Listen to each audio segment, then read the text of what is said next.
like this.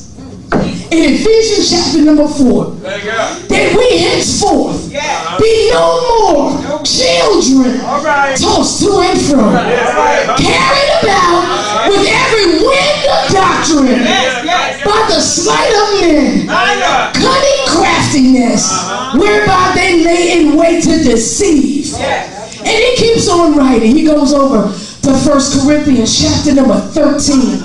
He says, when I was a child, I acted like a child. I spoke like a child. I understood just like a child. I even thought like a child. But when I became a man, when I decided I'm going to grow up in this thing, because a lot of times we're growing out, but he wants us to grow up. God help me. When I became a man, when I began to grow in God, I had to put away the childish things. In other words, I had to step out of one state and I had to move into another. Everybody's not going to understand the steps that you take, but I dare you to step anyhow. Step anyhow, but step with the word of God backing you up.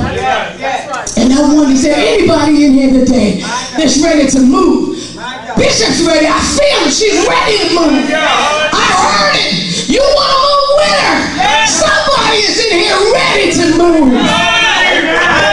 God help me. Ready to move out where you are and allow the Lord to lead you into the place where you're supposed to do. Because even though you leave a place, sometimes you don't always know the next place.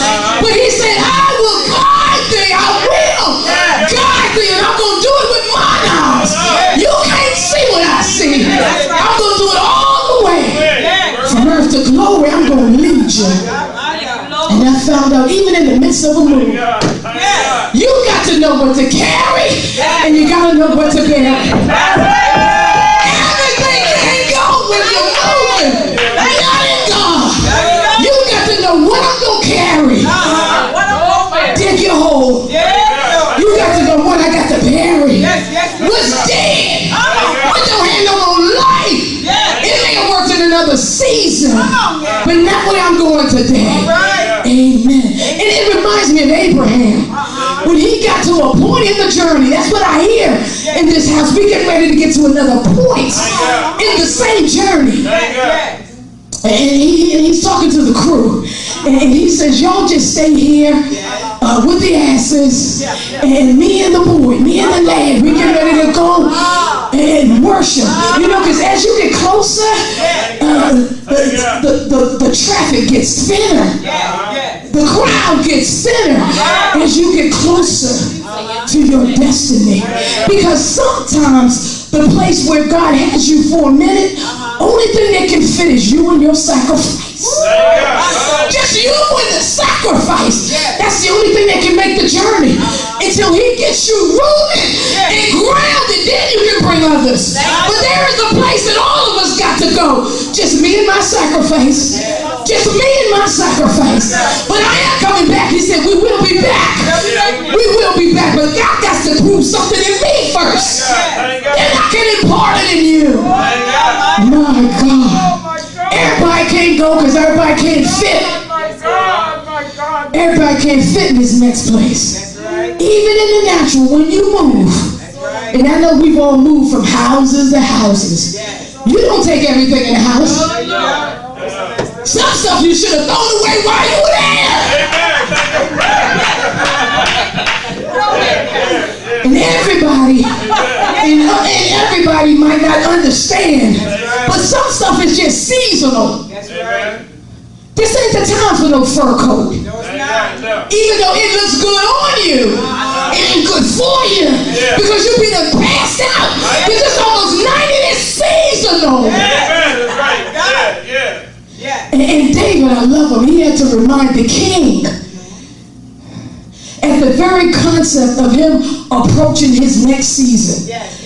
King Saul tried to make David wear his armor that worked for the king in another season.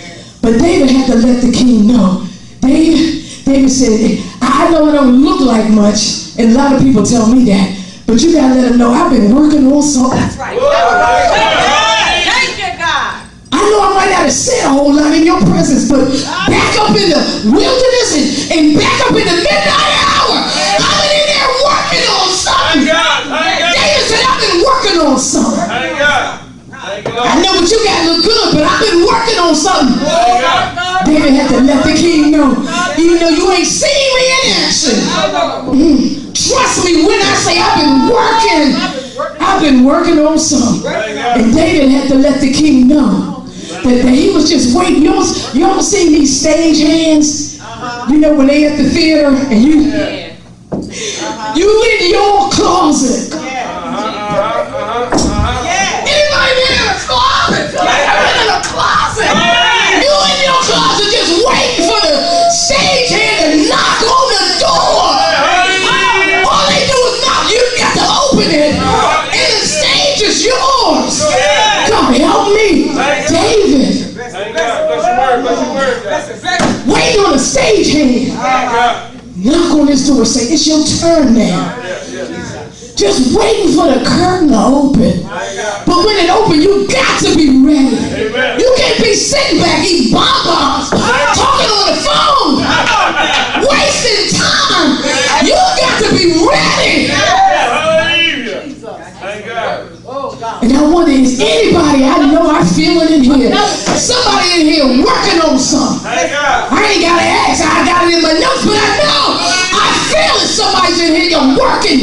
You're working on something. My God. Does anybody need some strength to keep working on it? It might be a book, it might be a vision.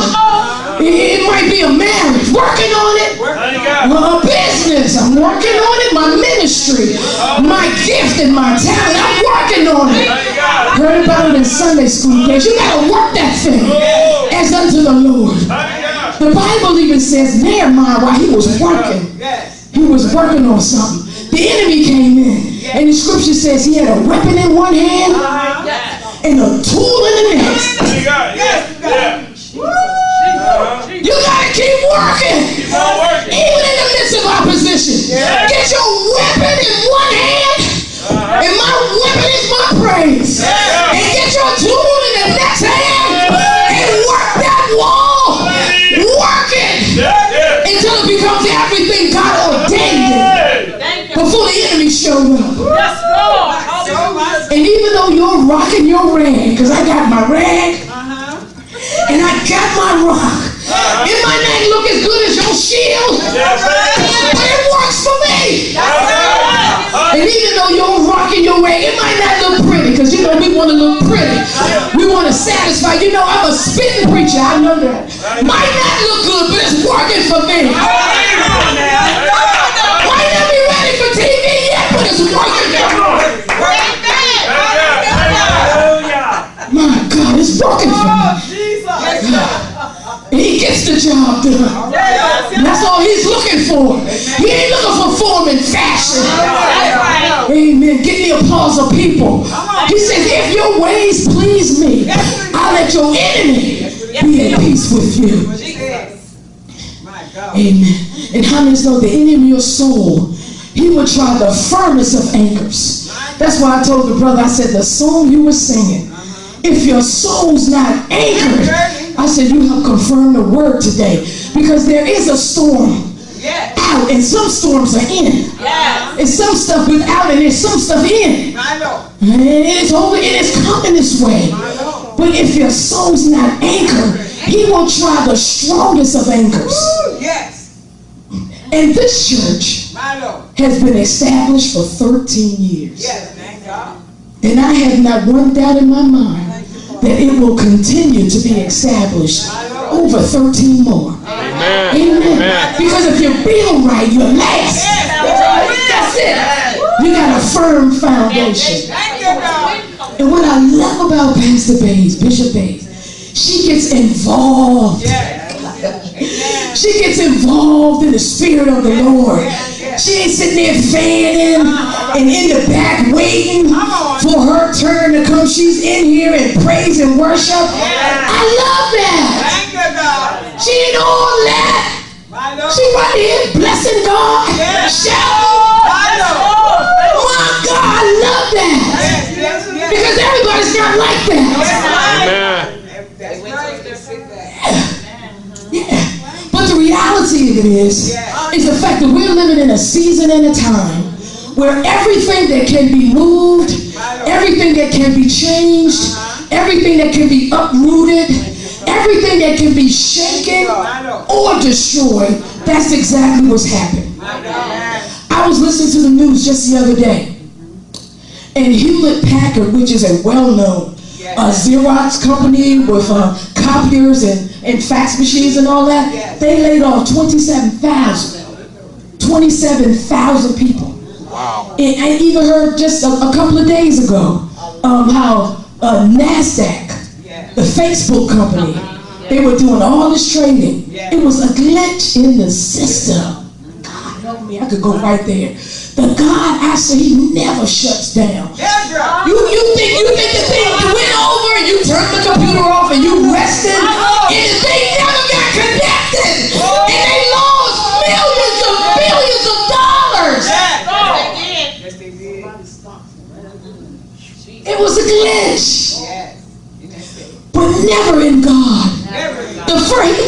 He told them when the prayer was held up for 21 days, he said the first day you prayed, I heard you. I heard the first time you opened your mouth, I heard you.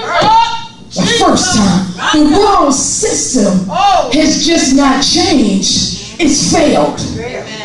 Trusted brands like GM and Chrysler and about Wilmington Trust. Who would have ever thought? My sister-in-law is devastated even to this day. The only job she ever had was never even did a resume. That's why you got to, in church, you got to. And she is a preacher of the gospel. And because this thing has rocked her so, she can't even get a word. She gets called to preach, and she can't even get her mind together to get a word from the Lord.